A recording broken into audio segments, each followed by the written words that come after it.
2024-25 অর্থ বছরের দ্বিতীয় অর্ধে এসে অন্তর্বর্তী সরকার অনেকটাই বদ্ধপরিকর অর্থনীতিকে একটি শক্ত কাঠামো দেওয়ার ক্ষেত্রে, এবং যে কারণেই এই 6 মাসে বেশি গুরুত্ব পাচ্ছে বিনিয়োগ এবং বিদেশি সহায়তা। এসব নিয়ে আজকে মূল আলোচনা করব। এছাড়া শেয়ার বাজার, বন্দর ও হাটের খবর থাকছে। সপ্তাহ শুরুর বৌনি আয়োজনে আপনাদের সাথে আছে আমি তানজিম শাফিন। বলছিলাম, বিদেশি বিনিয়োগ এবং ঋণ সহায়তা গুরুত্ব পাবে চলতি অর্থ বছরের শেষ 6 মাসে। তো এরই মধ্যে আমরা দেখেছি যে বিশ্ব ব্যাংক, IMF সহ বৈশ্বিক দাতা সংস্থাগুলো বাংলাদেশের সাথে বিভিন্ন ধরনের চুক্তিতে আসছে। এর মধ্যে বিশ্ব ব্যাংকের 2024-25 অর্থ বছরের প্রথমার্ধের পাশাপাশি দ্বিতীয়ার্ধের শুরুতেই বেশ কিছু চুক্তি স্বাক্ষর করেছে বাংলাদেশের সঙ্গে, যার মধ্যে অন্যতম চুক্তি হিসেবে এটি এসেছে যে বিদ্যুৎ প্রকল্পে 3 কোটি মার্কিন ডলার অর্থাৎ 30 মিলিয়ন মার্কিন ডলার নতুন করে ঋণ সহায়তা দিচ্ছে বিশ্ব ব্যাংক। যেই বিদ্যুৎ প্রকল্পটি মূলত কুমিল্লা, চট্টগ্রাম, নোয়াখালী অঞ্চলে নিরবচ্ছিন্ন বিদ্যুৎ সরবরাহ এবং বিদ্যুৎ সেবা বাড়ানোর জন্য ব্যয় হবে। এই প্রকল্পটির মূল চুক্তি হয়েছিল 2018 সালের 10 এপ্রিল। তখন 45 কোটি ডলারের একটি চুক্তি হয়েছিল বিশ্ব ব্যাংকের সাথে।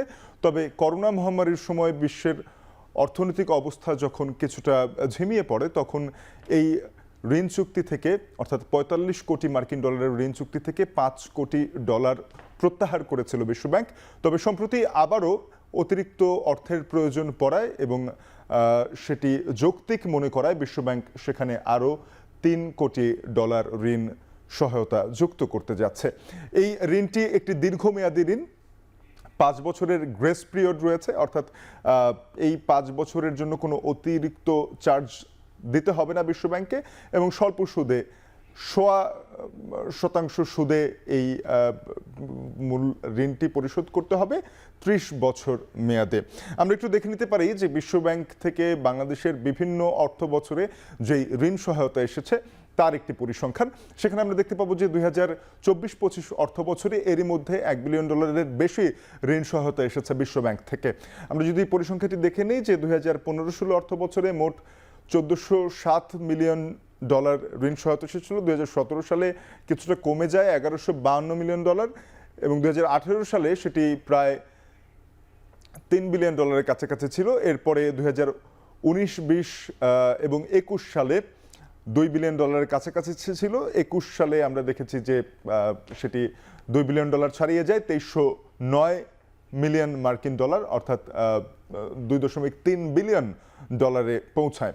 এরপরে 2022 অর্থাৎ 2021-22 অর্থ বছরে আরও কিছুটা পিছিয়ে পড়ে। 2022-23 অর্থ বছর সেরে মোট $2300 মিলিয়ন ঋণ সহায়তা এসেছে বিশ্ব ব্যাংক থেকে। 2024 সালে সেটি অনেকটা বেড়ে যায়, এবং এই যে 24 সালে বেড়ে যায় সেটি গিয়ে ঠেকে $3 বিলিয়ন অর্থাৎ 3069 মিলিয়ন আমরা দেখতে পাচ্ছি। এবং সবশেষ 2024-25 অর্থ বছরে এরই মধ্যে $1219 মিলিয়ন বিশ্ব ব্যাংক থেকে ঋণ সহায়তার চুক্তি করেছে বাংলাদেশ, যেখানে সম্প্রতি যুক্ত হয়েছে এই যে $3 কোটি বা $30 মিলিয়ন আমরা বলছি, এই $30 মিলিয়ন বা $3 কোটি যুক্ত হচ্ছে এই বিদেশি বিদ্যুৎ প্রকল্পে, যেটি কুমিল্লা, চট্টগ্রাম এবং নোয়াখালী অঞ্চলের বিদ্যুৎ সরবরাহ নিরবচ্ছিন্ন করা এবং সেবা বাড়ানোর ক্ষেত্রে ব্যয় হবে। এবারে আমরা একটু কথা বলতে চাই বিনিয়োগ নিয়ে।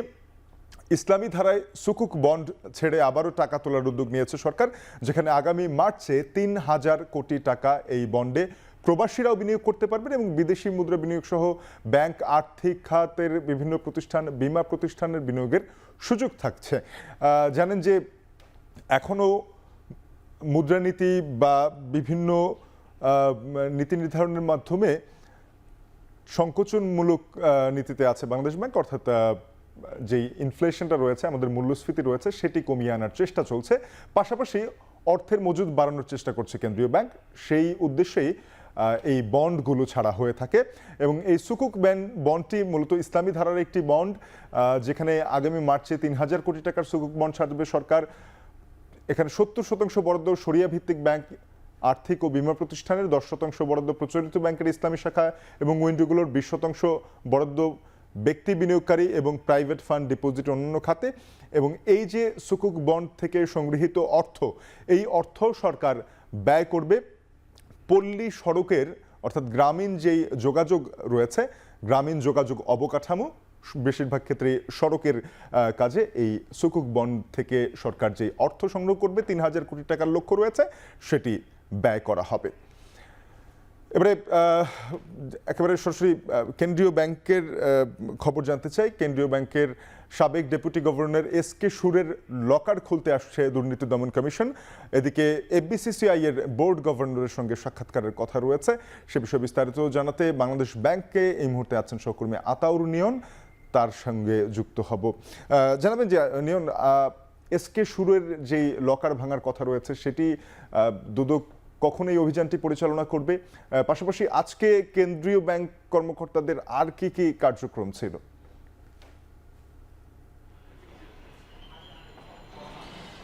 যেমনটি বলছিলেন যে আজকের প্রথম যেই খবরটি হচ্ছে যে কেন্দ্রীয় ব্যাংকে যে সাবেক ডেপুটি গভর্নর আছে এস.কে. সুর, তার যে লকারটি রয়েছে বাংলাদেশ ব্যাংকে, মূলত 3টি লকার রয়েছে বাংলাদেশ ব্যাংকে, একটি তার নিজের, তার স্ত্রী এবং তার সন্তানের।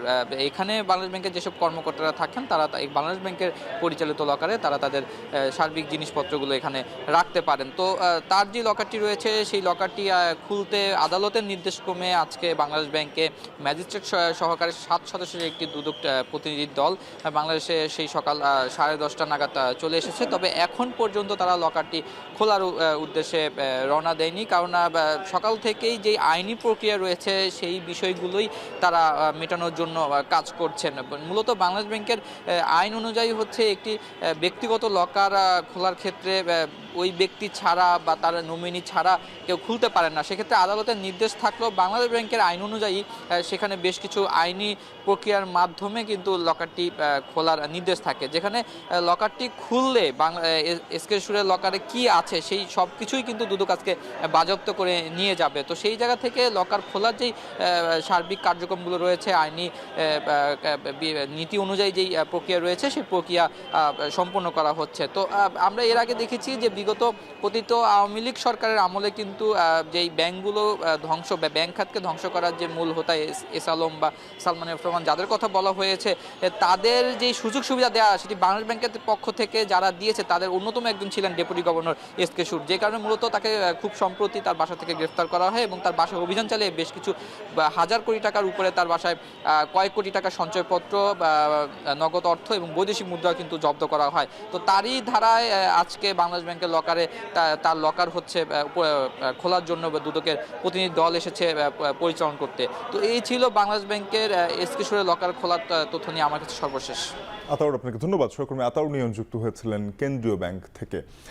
এখন থেকে সারা বছর অনলাইনে আয়কর রিটার্ন জমা দেওয়া যাবে, তবে এবার 31 জানুয়ারির পরে জমা দিলে বকেয়া আয়করের উপরে 2% হারে জরিমানা গুনতে হবে। এ বিষয়ে বিস্তারিত জানাতে সরাসরি যুক্ত হচ্ছেন সহকর্মী মাজহার মাহবুব। মাঝার, জানাবে যে আয়কর রিটার্ন দাখিল 3 ধারী তো অনেক, সেক্ষেত্রে দাখিল কতজন করলেন, কি পরিমাণ অর্থ জমা পড়লো রাজস্ব বোর্ডের কাছে, জানাবেন। শাফিন, বাংলাদেশের টিআইএন ধারীর সংখ্যা 1,10,00,000 ছাড়িয়েছে। গত বছরের এই সময় ছিল মোটামুটি 12 থেকে 15 লাখ কম, সেখানে 12 থেকে 15 লাখ কিন্তু এই সময় বেড়েছে। অপরদিকে রিটার্নধারীর সংখ্যা কিন্তু তুলনামূলক বাড়েনি, কারণ গত বছর এই সময় 32 লাখের মধ্যে ছিল, এবারও কিন্তু 32 লাখের মধ্যে আছে। তবে অনলাইনে এবার সর্বোচ্চ রিটার্ন দাখিল করেছে 12 লাখ, যেখানে অন্যান্য বছরে সর্বোচ্চ 4.5 লাখের মধ্যে সীমাবদ্ধ থেকেছে।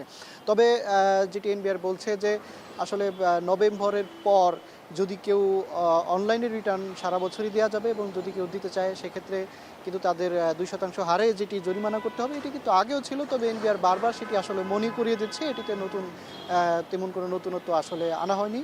তবে এনবিআরের পক্ষ থেকে এবার বেশ কিছু বিষয় আলোচনা হয়েছে। আজকে কিন্তু এনবিআর ভবনে কাস্টমস দিবসে সেখানে এনবিআরের চেয়ারম্যান যেমনটা ব্যবসায়ীদেরকে বলেছেন যে আসলে যে রাজস্ব ছাড়ের যে বিষয়টা সেটা থাকবে না, ধীরে ধীরে কমিয়ে আনা হবে এবং সেখানে ব্যবসায়ীদেরকে প্রস্তুতি নেওয়ার কথা বলা হয়েছে এবং বলা হয়েছে যে যদি প্রতিষ্ঠিত হতে চান ব্যবসা ক্ষেত্রে সেক্ষেত্রে শুধুমাত্র এনবিআরকেই সেই দায় নিতে হবে বা রাজস্ব ট্যাক্স ছাড় দিয়ে আসলে ব্যবসা প্রতিষ্ঠিত হতে হবে, সেই চিন্তা থেকে কিন্তু বের হয়ে আসতে হবে। অপরদিকে অর্থ উপদেষ্টা যেমনটা বলেছেন যে সেখানে সরকার জানে যে আসলে পণ্য মূল্যে জনগণের হাতে নাগালের বাইরে, এরপরেও সরকার কিছু করতে পারছে না কারণ এই মুহূর্তে তাদের রাজস্ব আহরণ দরকার।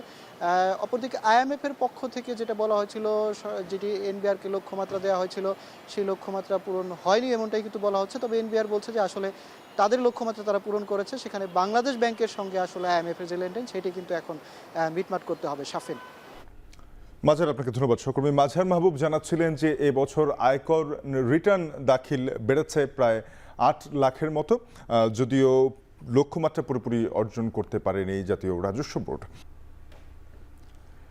গেল সপ্তাহে 5 কার্যদিবসে ঢাকা স্টক এক্সচেঞ্জের সার্বিক সূচক 32 পয়েন্ট বাড়লেও শেষ 2 কার্যদিবসে সূচক ছিল নিম্নমুখী। তবে পুরো সপ্তাহে 3,000 কোটি টাকার বেশি বেড়েছে বাজার মূলধন। চলতি সপ্তাহের প্রথম কার্যদিবসে আজকের লেনদেন ততটা আশাব্যঞ্জক নয়। 220 কোটি টাকার লেনদেন হয়েছে এখনো পর্যন্ত। এর মধ্যে প্রধান সূচক কমেছে 36.36 পয়েন্ট, দাঁড়িয়েছে 5130.16 পয়েন্টে। বেশিরভাগ প্রতিষ্ঠান শেয়ার দর হারিয়েছে, দর কমেছে 257টি প্রতিষ্ঠানের শেয়ারে, দর বেড়েছে 71টির এবং দর অপরিবর্তিত আছে 72টি প্রতিষ্ঠানের শেয়ারের।